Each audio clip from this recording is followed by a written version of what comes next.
Hello and welcome to In Focus. I'm Mike Clan. Today we're going to be inspired by a man who's had 2 horrific accidents yet has had an amazing life of achievements. Plus, offices and warehouses empty out in Southern California. We'll talk to a commercial real estate expert and see when a turnaround could take place. It's not what happens to you, it's what you do about it. That's the life philosophy of part-time Santa Barbara resident W. Mitchell, who's had a lot of stuff happen to him. Mitchell, great to have you in studio today. Mike, it's great to be back on Channel 3. You were burned over 65% of your body. You're paralyzed.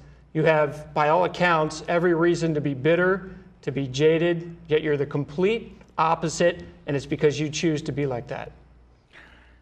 Mike, I was taught something a long time ago, fortunately before I was burned, that there's no absolute relationship between any 2 variables. Now that's a tough one to get your arms around immediately, but the concept that being burned at the moment, it wasn't fun. I'm not recommending it to anybody, but the fact that you're burned, that you look a little different, that you get around a little differently, equals failure, unhappiness, disappointment, loneliness, is no more true than winning the lottery ticket and everything's wonderful for the rest of your life. Now, all of us would like to win the lottery ticket. None of us would like to be burned. Of course, that's true. But once it happens, and this is why the thing that you started out with, my quote, "It's not what happens to you, it's what you do about it," is a life philosophy, and one that I teach when I go around giving my speeches around the world. And when I talk to the kids right here in Santa Barbara, stuff happens. Life happens. Then you get to choose. Then you get to choose what you do next. And you can choose to say, oh, well, it didn't work out the way I wanted, and the economy's tough, and things aren't fair, and so I don't know what to do. You can choose that response. Or you can say, well, okay, it happened. It wasn't a lot of fun. I got bumped up a little bit, bruised up a little bit. What did I learn from that experience? Is there something about that that I could use instead of as a stumbling block, as a stepping stone? And easy? I'm not saying it's easy, Mike.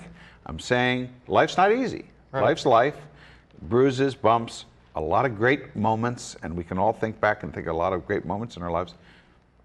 But I believe that when stuff happens, that's a time at which we get to choose. What are we going to do about it?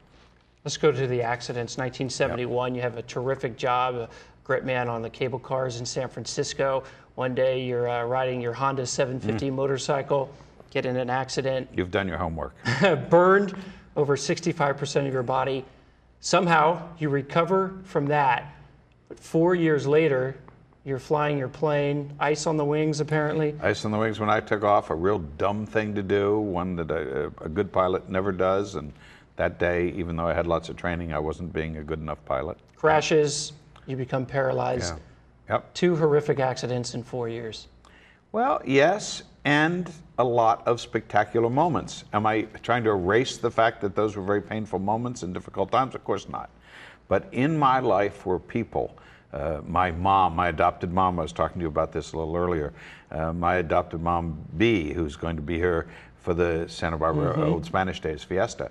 And just one of the great people in my life. And I got her in my world as a result of all of this stuff. Her daughter was my partner at the time, remains a lifelong friend and somebody special. I mean, these are wonderful moments. 2 nurses that took care of me.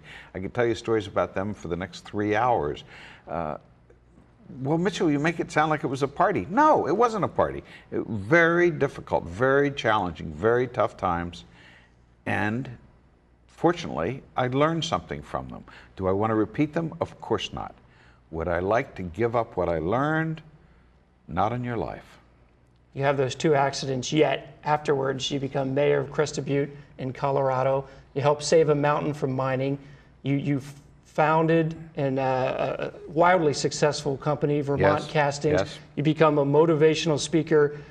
You've been in every major publication and TV shows, and you did it because of the philosophy, it's not what happens to you, it's what you do about it? Well, and I'm an egomaniac, and I love the attention, and you know, I'm single these days, and I don't like being single, so maybe, who knows, maybe at Dignitario's at Fiesta I'll meet the girl of my dreams, or somewhere else. Because I'm who I am, and because I've chosen to, when I get knocked down, when I'm not happy, when I'm yelling at my dog — I don't have a dog anymore, I used to yell at him. Fortunately, my dog can't talk, so he doesn't repeat what I said to him. I'm good at getting back up. I'm not the expert in not winding up in the ditch, as I say to audiences when I speak to them, but I'm better at getting back out of the ditch. And I was talking to my friend Joyce Dudley. She's a DA in town and may run for the DA's office next year. And Joyce is a great friend of mine.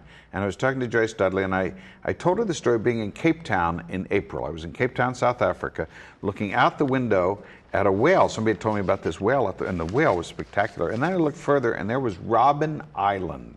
And for your viewers that don't remember Robben Island is the Alcatraz of South Africa. And Nelson Mandela was sent there to spend 27.5 years in prison. And everybody knows the story of Nelson Mandela. He spent 27 years in prison, but he was never a prisoner. Because you get to choose whether you're a victim or whether it happened, and now what am I going to do about it? And a lot of people, I guess, don't understand. You don't have to be a victim to circumstance. You can't always control the circumstance, but I think that by getting back up and getting knocked down again, getting back up and getting knocked down again, we're all going to get knocked down in life. And it's fascinating. Bill Clinton, President Clinton, is a friend of mine. I knew him when he was governor, known him for 25 years. He says that he thinks about something that I said every week. And that is? Before I was paralyzed, there were 10,000 things I could do. Now there are 9,000. Yes, I could spend the rest of my life dwelling on the 1,000 I can't do, and there are things I can't do. Or I could focus on the 9,000 that are left. And in my lifetime, if I do even a few hundred of those things, I'll be one of the most remarkable people on the planet. It's not what happens to you. It's what you do with what happens to you. Great thoughts, great thoughts. Well, we're going to have more with the inspiring W. Mitchell after the break.